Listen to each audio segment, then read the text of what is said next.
Hello everyone. So we are done with the examples of the chapter coordination compounds and today we will discuss the in-text questions of this chapter. So let's start with the question number 1. So the question is write the formulas for the following coordination compounds. आपको यहाँ पर कुछ coordination compounds का नाम दिया है, आपको लिखना है इनका फॉर्मूला. कैसे लिखते हैं बेटा? चलो स्टार्ट करेंगे फर्स्ट पार्ट से. So the first part is tetraammine diaqua cobalt 3 chloride. तो आपको जैसे जैसे यहाँ पर नाम दिया है ना, आप वैसे वैसे इसको लिखना स्टार्ट कर देंगे, राइट. सबसे पहले आपको यहाँ पर ये है बेटा मेटल एटम ढूंढना है. मेटल एटम ढूंढने के बाद आपको देखना है कि पहले दिया हुआ है आपको कोऑर्डिनेशन स्फीयर और ये जो है क्लोराइड ये है काउंटर आयन जो कि कोऑर्डिनेशन स्फीयर के बाद में है. तो क्या करेंगे बेटा, ये आपने बनाया यहाँ पर कोऑर्डिनेशन स्फीयर. इस कोऑर्डिनेशन स्फीयर में सबसे पहले हम लिखते हैं मेटल एटम, तो ये आएगा आपके पास कोबाल्ट, और उसके बाद हम लिखते हैं लीगेंड्स को. लीगेंड्स को हमेशा लिखना है अल्फाबेटिकल ऑर्डर में, ठीक है. तो यहाँ पर चेक करो. एक और चीज बेटा, ये जो होते हैं डाई ट्राई टेट्रा, इनको हम अल्फाबेटिकल ऑर्डर में काउंट नहीं करते. तो यहाँ पर लीगेंड्स है आपके पास अमीन जो ए से स्टार्ट है, देन एक्वा एंड उसके बाद बस कोबाल्ट 3 क्लोराइड. तो आपके पास दो तरह के लीगेंड्स यहाँ पर प्रेजेंट है. कैसे लिखेंगे? टेट्रा अमीन मतलब NH3 whole 4. This is tetraamine. Diaqua. Aqua is for H2O. 2 times है क्योंकि वहां पर लिखा है डाई और ये आपके पास हो गया ब्रैकेट बंद. इसके बाद क्या है बेटा? क्लोराइड. तो क्लोराइड इज Cl. ये आपने नाम लिख दिया. लेकिन यहां पर आपको ऑक्सीडेशन स्टेट दी हुई है बेटा मेटल की. वो क्यों दी है? ताकि आप यहां पर काउंटर आयंस को फिक्स कर पाए. काउंटर आयंस कितने आएंगे ये हमें पता चलता है मेटल की ऑक्सीडेशन स्टेट से. यहां पर कोबाल्ट की ऑक्सीडेशन स्टेट दी हुई है 3. तो चेक करेंगे बेटा, हम निकालेंगे charge on coordination sphere. Cobalt की ऑक्सीडेशन स्टेट है 3 plus 4 into NH3 is neutral molecule, तो ये हुआ 0 plus H2O is also neutral, so 2 into 0 is equals to कितना है बेटा? ये तो 0 हो गया, तो ये आया 3. इसका मतलब कोऑर्डिनेशन स्फीयर के ऊपर चार्ज होगा यहाँ पर +3. उसको बैलेंस कौन करेगा? उसको बैलेंस करेगा -3. मतलब Cl होता है -1. तो अगर आप यहाँ पर 3 Cl एटम्स लेंगे तो वो चार्ज बैलेंस हो जाएगा. बात समझ आई? तो ये आपने लिख दिया formula for this given compound. Clear? अब ऐसे ही करेंगे बेटा सेकेंड पार्ट. सेकेंड पार्ट में क्या दिया है आपको? पोटेशियम टेट्रासाइनिडो निकेलेट 2. देखो यहां पर मेटल के नाम में जुड़ा है 8 ATE. इसका मतलब क्या हुआ कि आपके पास जो मेटल एटम है वो कोऑर्डिनेशन स्फीयर में प्रेजेंट है और कोऑर्डिनेशन स्फीयर पे है नेगेटिव चार्ज, राइट. मैंने आपको कैसे बताया कैसे लिखना है बेटा? सबसे पहले दिया है पोटेशियम, तो यहां पर लिखेंगे पोटेशियम, ये है काउंटर आयन. उसके बाद बनाएंगे कोऑर्डिनेशन स्फीयर और उसमें लिखते हैं पहले मेटल. मेटल है यहां पर निकेल, इसी को हमने निकेलेट लिखा है क्योंकि ये नेगेटिव पार्ट में प्रेजेंट है आपका मेटल एटम. निकेल के बाद क्या करना है? अब आपको लिखने हैं लीगेंड्स. यहां पर है बेटा टेट्रासाइनिडो. साइनिडो इज CN. कितने हैं यहां पर? टेट्रा मतलब 4, तो ये हो गया NiCN4. डन. अब क्या करना है बेटा? कोऑर्डिनेशन स्फीयर के ऊपर जो चार्ज आएगा उसको बैलेंस करेंगे. वो चार्ज कैसे चेक करेंगे? निकेल की ऑक्सीडेशन स्टेट दी हुई है 2, तो ये होगा 2 plus 4 into -1 is equals to कितना आया? -4 प्लस 2 इज -2. तो इस पूरे ब्रैकेट के ऊपर चार्ज है -2. इसको बैलेंस करेंगे तो पोटेशियम कितने चाहिए होंगे? पोटेशियम चाहिए होंगे आपको 2, तो ये हो जाएगा K2 NiCN होल 4. डन. बहुत आसान है बेटा, आपको नॉमेनक्लेचर आना चाहिए तो आप 1 बाय 1 करके साथ साथ प्रैक्टिस करते रहेंगे. Third part is trace ethane 1,2 diamine chromium 3 chloride. तो यहां पर भी क्या करेंगे बेटा? आपको पहले दिया हुआ है कोऑर्डिनेशन स्फीयर, तो ये आपने बनाया कोऑर्डिनेशन स्फीयर. मेटल एटम है आपके पास क्रोमियम विच इज Cr. फिर है ट्रेस इथेन 1,2 डायमीन. यहां पर ये ट्रेस क्यों आया बेटा? क्योंकि जब भी आपके पास लीगेंड के नाम में di tri tetra already present होंगे तो हम बाहर तो डाई ट्राई नहीं यूज कर पाएंगे, हम यूज करते हैं बेस ट्रेस टेट्राकेस, राइट. ट्रेस का मतलब होता है 3. तो आपको दिए हुए हैं 3 इथेन 1,2 डायमीन मॉलिक्यूल्स. इनको हम लिखते हैं बेटा EN. ये शॉर्ट नाम है इसका.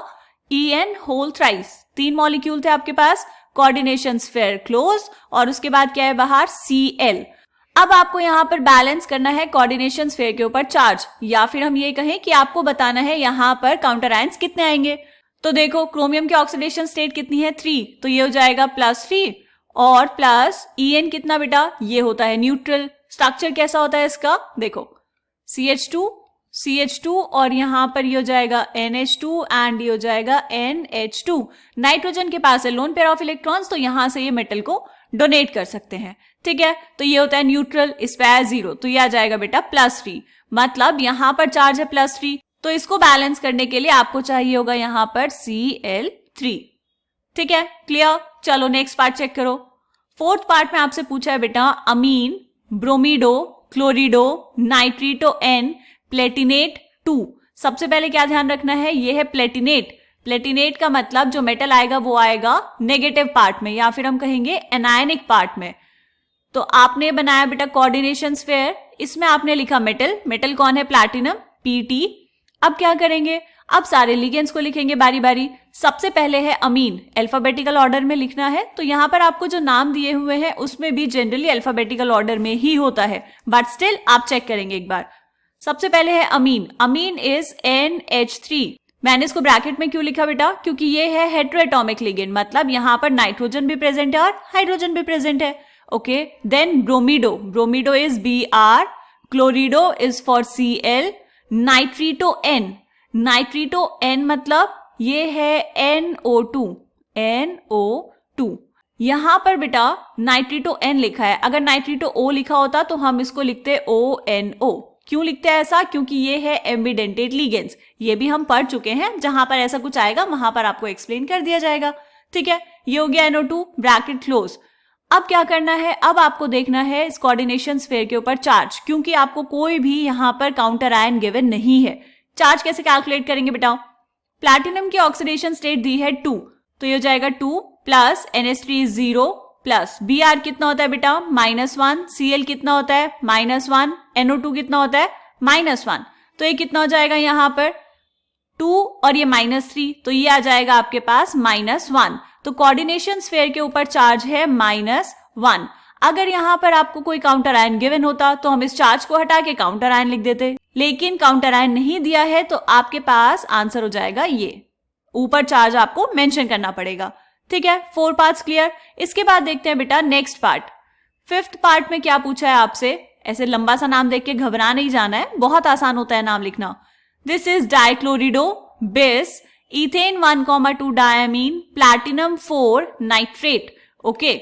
सबसे पहले क्या करना है बेटा, आपको बनाना है कोऑर्डिनेशन स्फीयर, क्योंकि काउंटर आयन लास्ट में है। कोऑर्डिनेशन स्फीयर में आपको लिखना है मेटल का नाम, मेटल कौन है, प्लैटिनम, दैट इज Pt। उसके बाद देखो डाइक्लोरिडो मतलब Cl2, ये भी हो गया। फिर क्या है, बिस, इथेन 1,2 डायमीन, बिस का मतलब होता है बेटा 2 और ethane 1,2 diamine is En whole twice. बस ये कोऑर्डिनेशन स्फीयर वाला पार्ट कंप्लीट हो गया। उसके बाद आपके पास है काउंटर आयन। काउंटर आयन क्या दिया है बेटा, नाइट्रेट, तो नाइट्रेट को हम लिखेंगे NO3, यही होता है नाइट्रेट, ओके। अब क्या करना है, कोऑर्डिनेशन स्फीयर पे चार्ज बैलेंस करना है।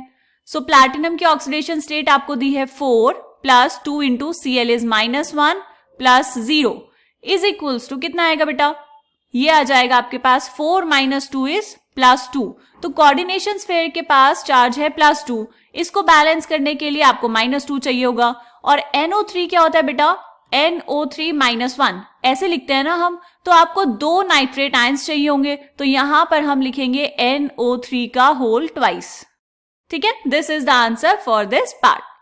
समझ आ गया बेटा। इस क्वेश्चन का लास्ट पार्ट देखेंगे। अब लास्ट पार्ट में आपको दिया है आयरन 3 हेक्सासाइनिडोफेरेट 2। देखो आयरन 3 ये क्या होगा, दिस इज काउंटर आयन, तो आपने यहां पर लिखा Fe, उसके बाद देखेंगे हेक्सासाइनिडोफेरेट 2, मतलब यहां पर जो मेटल है वो है Fe +2 ऑक्सीडेशन स्टेट में, एंड हेक्सासाइनिडो इज Cn होल 6। ये तो आपने लिख दिया, लेकिन अभी क्या करना है बेटा, अभी कोऑर्डिनेशन स्फीयर पे जो चार्ज है उसको बैलेंस करना है। तो देखो बेटा कैसे बैलेंस करेंगे, यहां पर Fe है +2 ऑक्सीडेशन स्टेट में and Cn is -1, so 6 into -1 is equals to कितना है बेटा, -4। और ये जो Fe है ये है +3 ऑक्सीडेशन स्टेट में, तो आपके पास अभी सिचुएशन क्या है कि इसके पास -4 है, और अगर बाहर आपको पोटेशियम दिया होता तो आप 4 पोटेशियम एटम्स यहां पर लिख देते, K4 हो जाता, तो ये बैलेंस हो जाता। लेकिन -4 आपको बनाना है +3 से, तो ऐसे तो नहीं बनेगा। तो इसके लिए हमें क्या करना पड़ेगा बेटा, देखो वैलेंसीज को इधर मल्टीप्लाई कर देंगे, मतलब इसको बैलेंस करने के लिए आप यहां पर लिखेंगे Fe4 और यहां पर लिखेंगे 3, तो बैलेंस हो जाएगा। ऐसे ही लिखते हैं फॉर्मूला। अगर आपको एल्यूमिनियम ऑक्साइड लिखना होता है तो कैसे लिखते हैं, Al और ये ऑक्सीजन, ये +3 में होता है, ये -2 में, तो ये हो जाता है Al2O3 क्रॉस मल्टीप्लाई करके, राइट। बिल्कुल वैसे ही हमने यहां पर किया है। बात समझ आ गई बेटा। तो ये हमने सॉल्व किया इंटेक्स क्वेश्चन नंबर 1। मिलेंगे नेक्स्ट क्वेश्चन में, तब तक के लिए बाय बाय।